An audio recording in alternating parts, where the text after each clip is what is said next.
Hi students, in this session we can discuss how Fresnel explained the phenomenon of diffraction and stated the rectilinear propagation of light is only approximately true.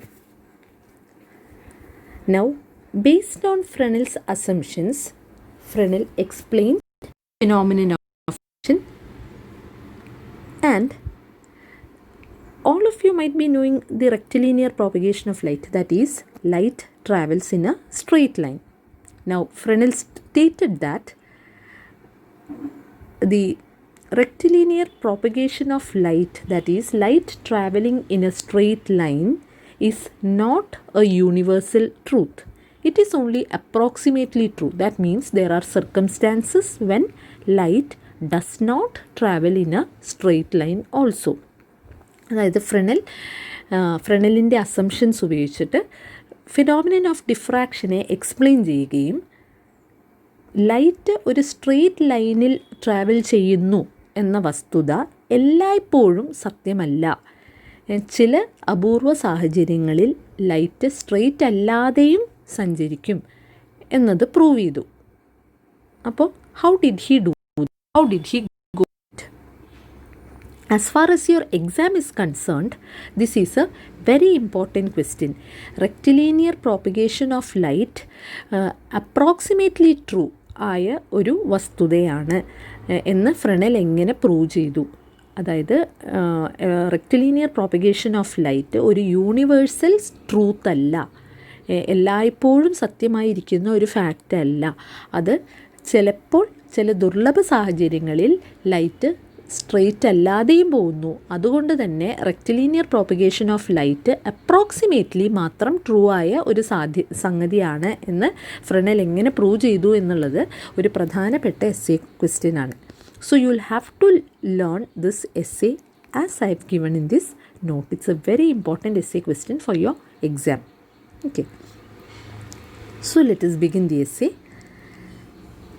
Let ABCD plane wave and P is a point at a distance B from ABCD as shown in this figure. Now here ABCD is a plane wavefront and P is a point at a distance B from ABCD, and Fresnel tried to find out the intensity at P to this plane. ഈ plain wave front കാരണം പിയിലുള്ള intensity കണ്ടുപിടിക്കാൻ, ഈ plain wave front ABCD പിയിൽ ഉണ്ടാക്കുന്ന intensity കണ്ടുപിടിക്കാൻ Fresnel ശ്രമിച്ചു.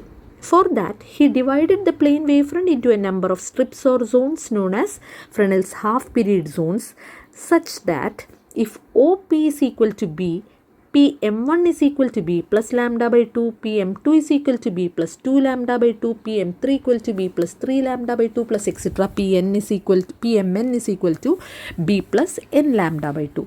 അതായത് final ഈ പ്ലെയിൻ വേവ് ഫ്രണ്ടിനെ കുറേ കഷ്ണങ്ങളായി ഡിവൈഡ് ചെയ്തു such that the path difference between the waves coming from the corresponding points of the adjacent half period zones is lambda by 2.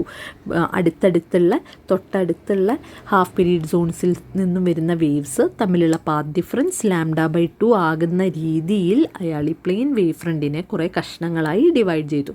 Path difference lambda by 2 എന്ന് പറഞ്ഞാൽ adjacent half period സോൺസിൽ നിന്നും വരുന്ന waves തമ്മിലുള്ള phase difference will be pi.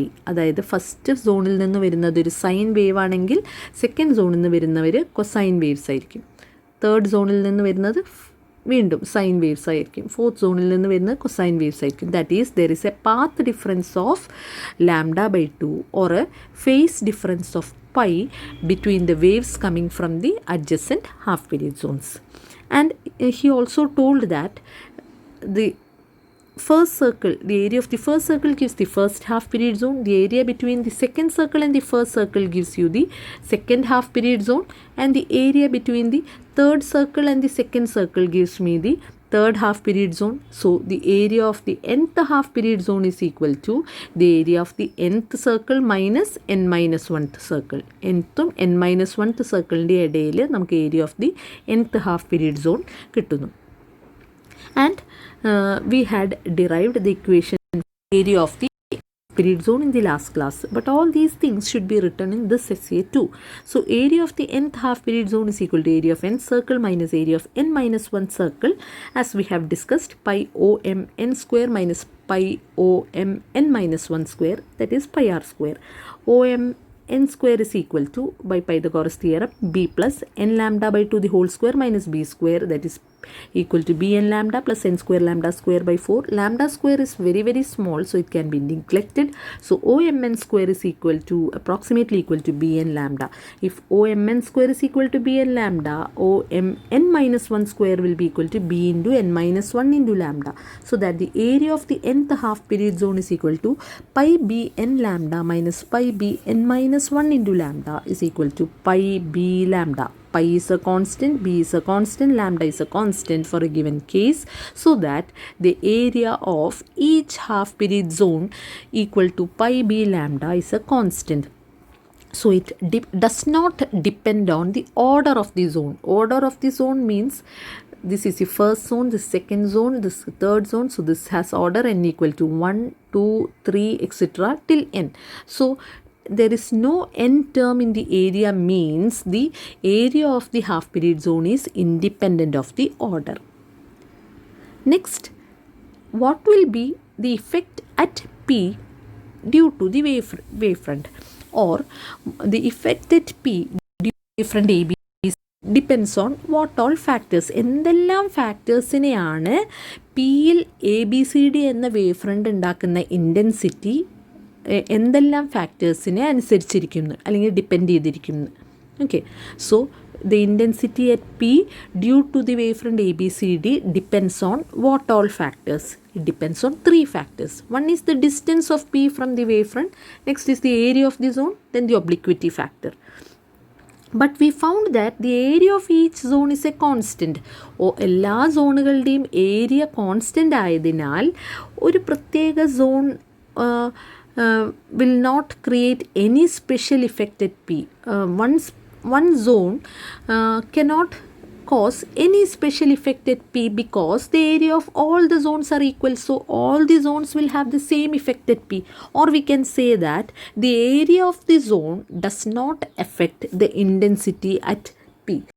ഏരിയകൾ ആയിരുന്നുവെങ്കിൽ ആ വ്യത്യസ്തത അനുസരിച്ച് പിയിൽ പല പല ഇഫക്റ്റ് ഓരോ സോണും ഉണ്ടാക്കുന്നു എന്ന് നമുക്ക് പറയാമായിരുന്നു. പക്ഷേ ഇവിടെ the area of all the zones are the same.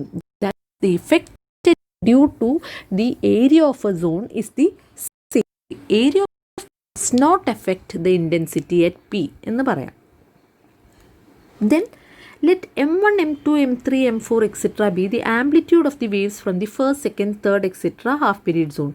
This is the first half period zone, second half period zone, third half period zone etc. and waves are coming from each of these.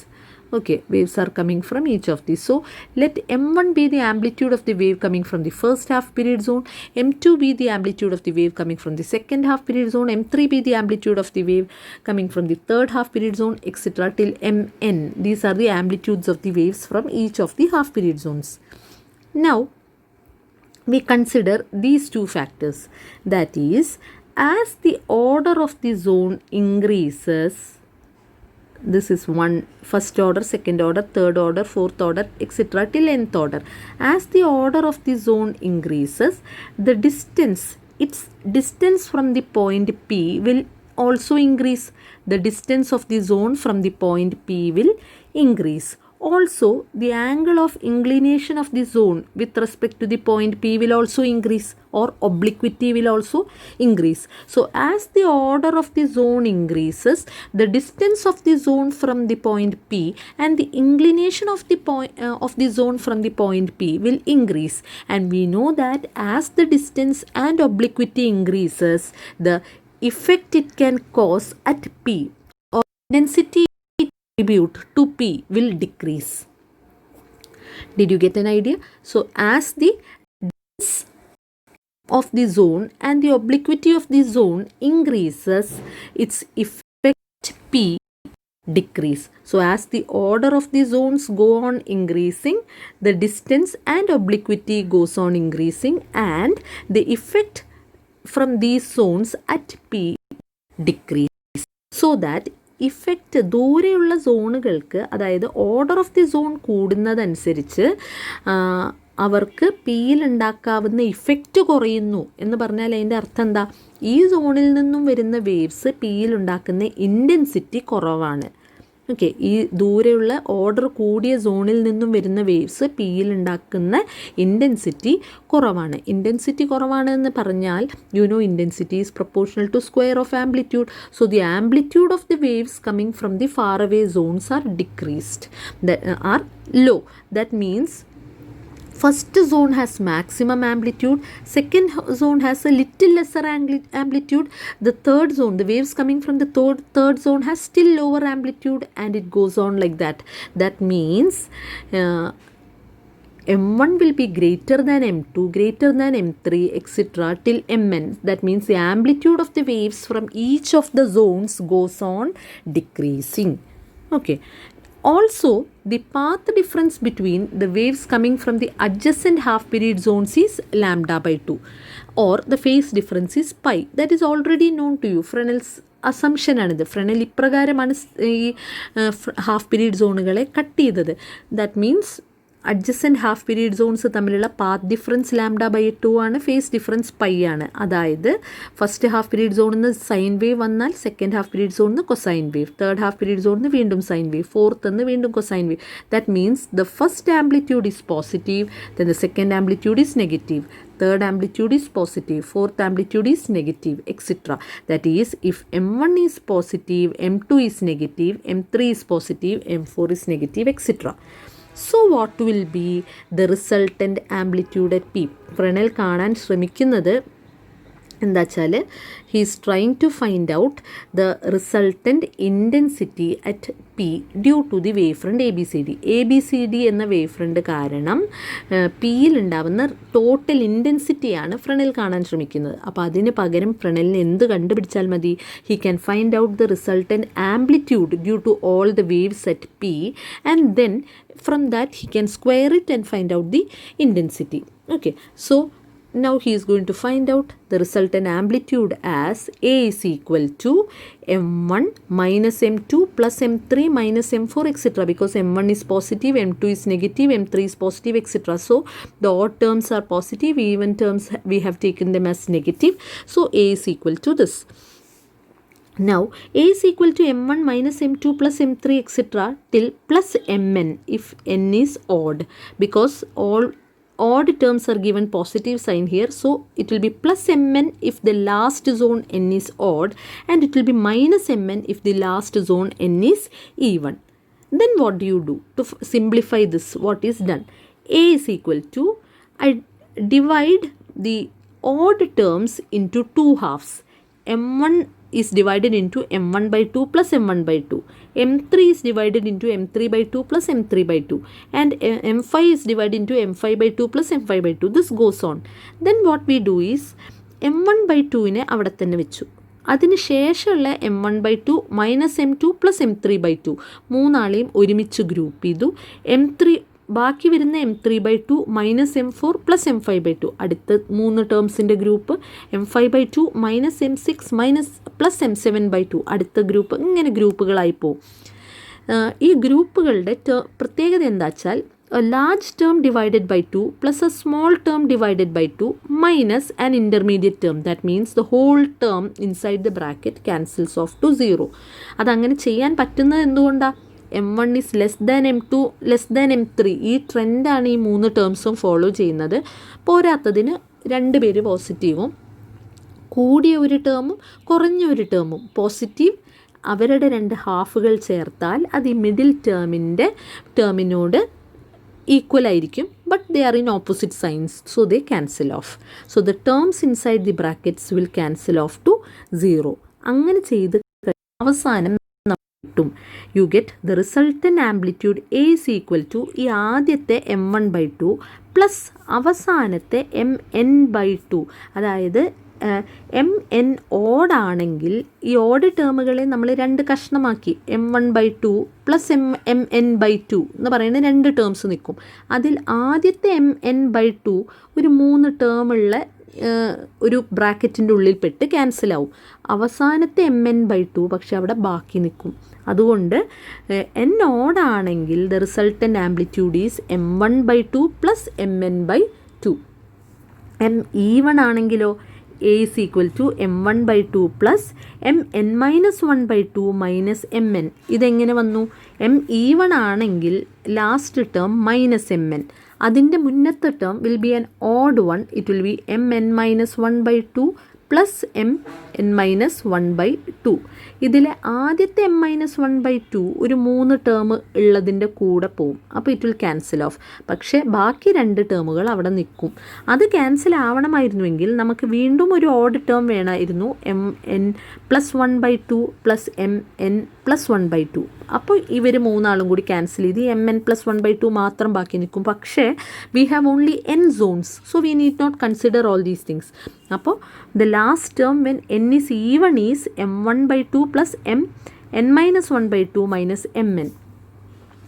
So this is the resultant amplitude when the ABCD is unobstructed. This is the resultant amplitude at P. ഇടയിൽ obstacle ഒന്നും ഇല്ലെങ്കിൽ ഈ wave front പിയിൽ ഉണ്ടാക്കുന്ന intensity ആംപ്ലിറ്റ്യൂഡാണ് ഇപ്പോൾ നമ്മൾ എഴുതിയത്. ഇനി what is the speciality of these amplitude? ഇവിടെ ആംപ്ലിറ്റ്യൂഡിൻ്റെ ഇക്വേഷനിൽ 2 കേസാണെങ്കിലും ആദ്യത്തെ ടേം ഇറ്റ് ഈസ് m1/2. രണ്ടാമത്തെ terms R the second term here is mn/2 and here it is mn-1/2 minus mn. അതായത് these are the amplitudes coming from some far away zone. nth സോണിൽ നിന്ന് വരുന്ന വേവിൻ്റെ ആംപ്ലിറ്റ്യൂഡിൻ്റെ പകുതി, പിന്നെ n-1th സോണിൽ നിന്ന് വരുന്ന ആംപ്ലിറ്റ്യൂഡിൻ്റെ പകുതി. നമുക്കറിയാം ഡിസ്റ്റൻസ് ഓർഡർ കൂടുന്നതനുസരിച്ച് ഒബ്ലിക്വിറ്റിയും ഡിസ്റ്റൻസും കൂടും. അതായത് ഈ mn എന്ന് പറയുന്നത് വളരെ ചെറിയ ഒരു ആംപ്ലിറ്റ്യൂഡായിരിക്കും, വളരെ വളരെ ചെറിയൊരു amplitude. So that they can be neglected. അതായത് നമുക്ക് ഈ mn/2 എന്നും mn-1/2 മൈനസ് mn എന്നൊക്കെ പറയുന്ന ടേമുകളെല്ലാം നിഗ്ലക്റ്റ് ചെയ്യാം. കാരണം എന്താ? They represent very very small amplitudes from a very far away zone. ഒരുപാട് ദൂരത്ത് കിടക്കുന്ന ഏതോ ഒരു സോണിൽ നിന്ന് വരുന്ന വേവുകളുടെ ആംപ്ലിറ്റ്യൂഡുകളാണ് mn എന്നും mn-1 എന്നും പറയുന്നത്.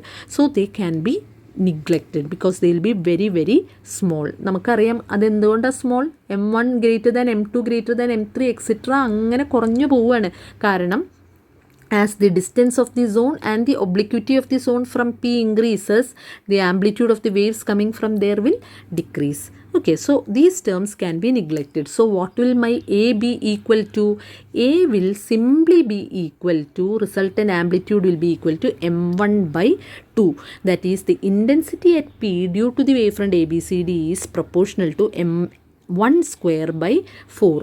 അപ്പോൾ ഇതിൻ്റെ അർത്ഥം എന്താണ്? അതായത് ഒരു വേവ് ഫ്രണ്ട് ABCD കാരണം ഒരു ദൂരമുള്ള പോയിൻ്റ് പിയിലെ ഇൻറ്റൻസിറ്റി കണക്കാക്കണമെങ്കിൽ നമ്മൾ എന്ത് മാത്രം കണ്ടുപിടിച്ചാൽ മതി? The amplitude of the wave coming from the first half period zone. അതായത് പിയിൽ ഇൻറ്റൻസിറ്റി അത് ഫസ്റ്റ് ഹാഫ് പീരീഡ് സോണിൽ നിന്നും വരുന്ന വേവ്സ് കാരണം മാത്രമാണ്. ബാക്കി ഒരു സോണുകളും ഈ പിയിൽ ഒരു ഇഫക്റ്റ് ഉണ്ടാക്കാൻ അവർക്ക് പറ്റുന്നില്ല. The intensity at any point P is equal to or proportional to the square of the amplitude of the waves, 1/4 of the square of the amplitudes of the waves coming from the first half period zone. അതായത് ഒരു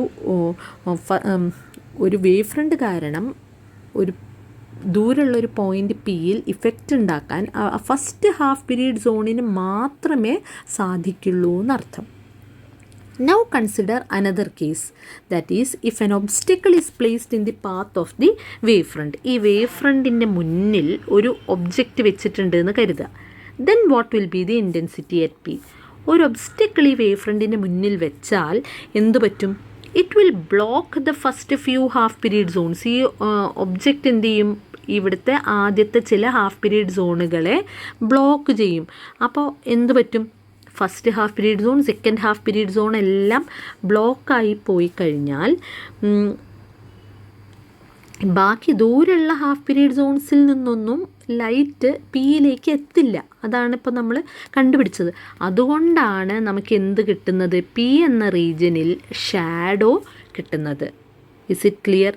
അപ്പോൾ you get shadow in the P region if you place an obstacle, because the obstacle will cut off the first few half period zones of your wavefront, so that no intensity of light will reach the point P. ഇനി എപ്പോഴാണ് പിയിൽ ഒബ്സ്റ്റിക്കിൾ വെച്ചാലും light കിട്ടുക? അതായത് first half period zone, നമുക്കറിയാം ഓരോ half period സോണിൻ്റെയും area എന്ന് പറഞ്ഞാൽ it is pi B lambda, and lambda is in the order of 10⁻⁹. അപ്പോൾ ഈ 10⁻⁹ ഓർഡറിലുള്ള ഒരു ചെറിയ ഒബ്സ്റ്റക്കിൾ അല്ലെങ്കിൽ അതിലും ചെറുതായൊരു ഒബ്സ്റ്റക്കിൾ വെച്ചാൽ എന്ത് പറ്റും?